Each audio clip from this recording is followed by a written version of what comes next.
It is 10 past 2 in the morning and you are awake on your left side, running the meeting again. Not the meeting that happened.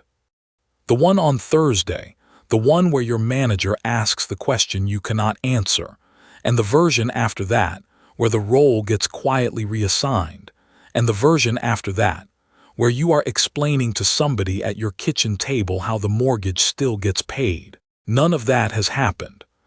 Not one sentence of it exists anywhere outside the room you are lying in.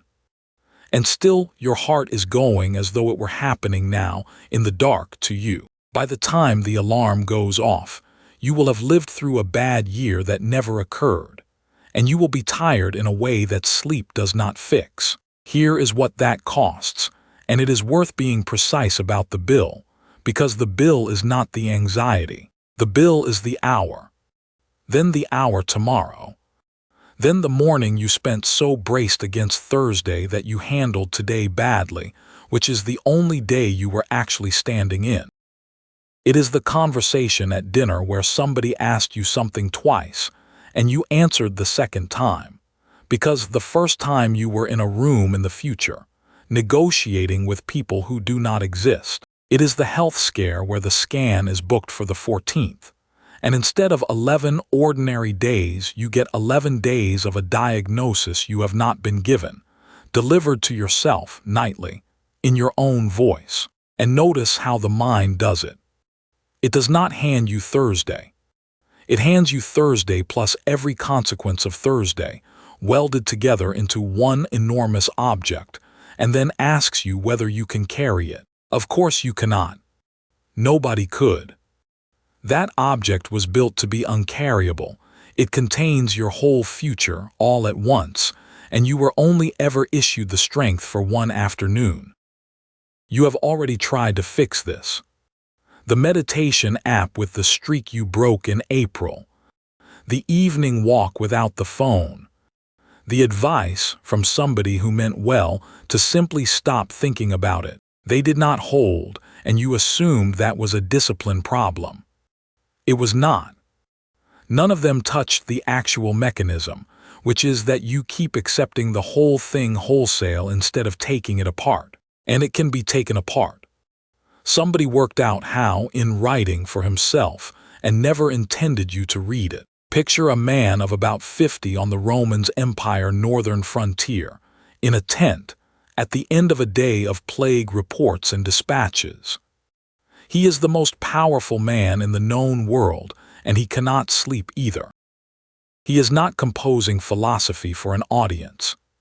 He is talking himself down on paper, the way you would, in handwriting nobody was meant to see, reminding himself of things he already knows and keeps forgetting under pressure. His body hurts. His son is a problem. The border is a problem. And that night he writes himself an instruction about how to hold a difficulty, and it is one of the few genuinely usable things anyone has ever said about fear. Marcus Aurelius put it like this: do not let the impression of life as a whole confound you. Do not focus in one all the train of possible and painful consequences, but as each trouble comes, say to yourself, what is there here too hard to bear or to endure? And you will be ashamed to avow it so. And yet again remember that you have not to bear up against the future or the past, but always against the present only. And even that you minimize, when you strictly circumscribe it to itself, and repudiate moral inability to hold out merely against that. There are two moves in there, and they run in order. The Stoics did this constantly. They rephrased an impression, or broke it into its component parts, in order to arrive at a better judgment about it. Epictetus did it with other people, insisting you describe them in neutral language before you condemn them. Marcus Aurelius did it with his own desires, breaking them down until they stopped looking desirable. This is the same tool, turned on what you are avoiding rather than what you want. The first move is refusing the train. Most people believe their dread is a form of preparation, that running the consequences is how a responsible adult gets ready. It is not preparation. It is rehearsal, and the rehearsal is for a performance that will almost certainly be canceled. It has been argued that people are consistently afraid of the wrong things, largely because they have no working sense of how likely the various scenarios actually are. And then they spend enormous amounts of emotional energy and money trying to fend off the outcomes they have miscalculated. That is your 2 a.m. exactly. Not too much fear. Fear spent on the wrong item at the wrong price. And Marcus Aurelius adds the harder half, which is that most of those outcomes could in fact be endured. You are not as fragile as you assume at 2 in the morning. Plenty of people have been through the thing you are dreading, the redundancy, the diagnosis, the divorce, and got to the other side of it, and there is no serious reason it should be different for you. Even where the outcome is genuinely inevitable, as with a terminal illness, there is a real comfort available in knowing that others have faced precisely that and faced it bravely. You are not the first person to stand here. The people who came before you are evidence, and evidence is what fear cannot survive. The second move is where the whole thing turns, and it is the oldest idea in Stoicism, the dichotomy of control. Neither the past nor the future is in your control. In the Stoic sense, they are nothing to you, not unimportant, but not yours. The only place your agency actually operates is what is happening right here, right now. So watch what the swap does to a real situation. You are in pain. The question you are asking is how long this is going to last, which is a question about the future, which means it is a question you cannot answer and cannot act on. The swapped question is narrower, and it has an answer. Can you endure the pain as it presents itself to you now, this minute? Work is going badly. The question you are asking is whether you will lose the job. The swapped question is what specific situation is unfolding in front of you today, whether you can deal with it, and what the most effective way to deal with it would be. Do not answer the frightened question better. Replace it. Which brings you to the part most people skip, because it feels like cheating.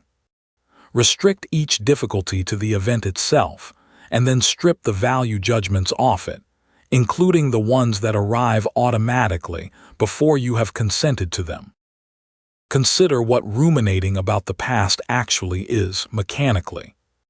It is you, in the present, retrieving a particular memory and attaching a negative value judgment to it. The event is over. The judgment is being manufactured now by you live, and that is the part that is in your control. So redescribe it as it arises.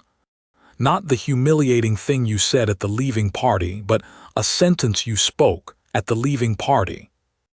The same operation works on the future. Not the appointment where they tell you the disease has spread, but a scan next week in the morning. It sounds like word games. It is not. The description is the thing you are actually reacting to. And now the hardest case, the one Marcus Aurelius himself was living with, because his body genuinely hurt, physical suffering.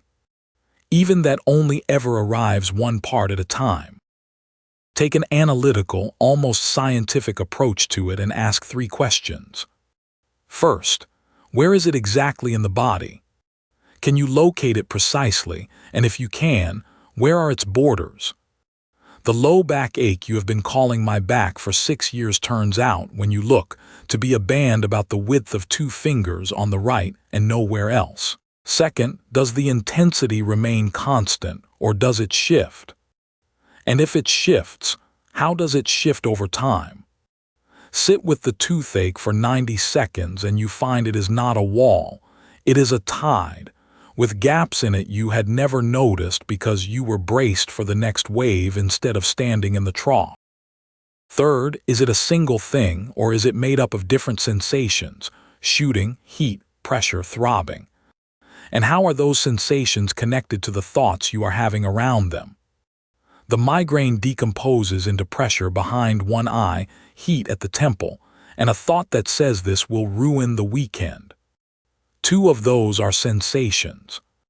The third is a prediction wearing a sensation's clothes. Ask pain what it is, objectively, and it may show you what it showed Marcus Aurelius, that no individual component of it is permanent, and that each part on its own is considerably more bearable than the whole was when you refuse to look at it. This is not mysticism, and you are not being asked to take a dead emperor's word for it.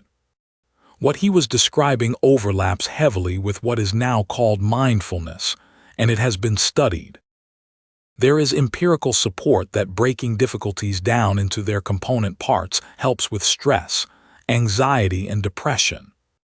Mindfulness measurably affects rumination itself, the thing you were doing at 2 in the morning, which is a known road into depression and prolonged low mood, and a contributor to anger and aggression. And there is evidence it helps people cope with chronic pain. So the frontier tent and the clinical literature arrive at the same instruction. Stop carrying life as a whole. Carry the present, circumscribed strictly to itself. Here is what to do with the rest of this week, and it costs about 10 minutes a day. Take a notebook, and on one page write the difficulty you are actually dealing with, one line, the event only, no consequences. Underneath it, list the future consequences your mind has been welding onto it, and next to each one write whether it is happening now. Then write the one thing in front of you today that you could actually act on. That is the whole page. If the difficulty is physical, use the 3 questions instead. Where, how it shifts, what it is made of. And decide now which difficulty you are going to work on, because vague willingness collapses by Wednesday. The past one you keep replaying, the present one you are managing, or the future one that owns your nights. Pick it, name it, and choose which technique you are applying to it. You will be bad at this for the first few weeks. The redescription will feel forced, the pain questions will feel like homework, and some nights the train of consequences will run anyway and you will only notice at the end of it. That is not failure, that is what the beginning looks like. Marcus Aurelius wrote one more line, and it is the whole discipline in 8 words. A man, remember, lives only in the present. Nobody is going to hand you Thursday tonight. Thursday is not in the room. There is a bed, a dark ceiling, a body that is tired, and one day arriving in the morning that you are entirely strong enough for. Take the difficulty apart. Ask it what it is, objectively. Then put down everything that is not happening now and notice how little is left in your hands and how easily you can carry it. The questions do not change. Your answers to them get better one difficulty at a time, 1-2 a.m. at a time over years. If you enjoyed this video, give it a like, subscribe, and tap the notification bell so you don't miss new videos.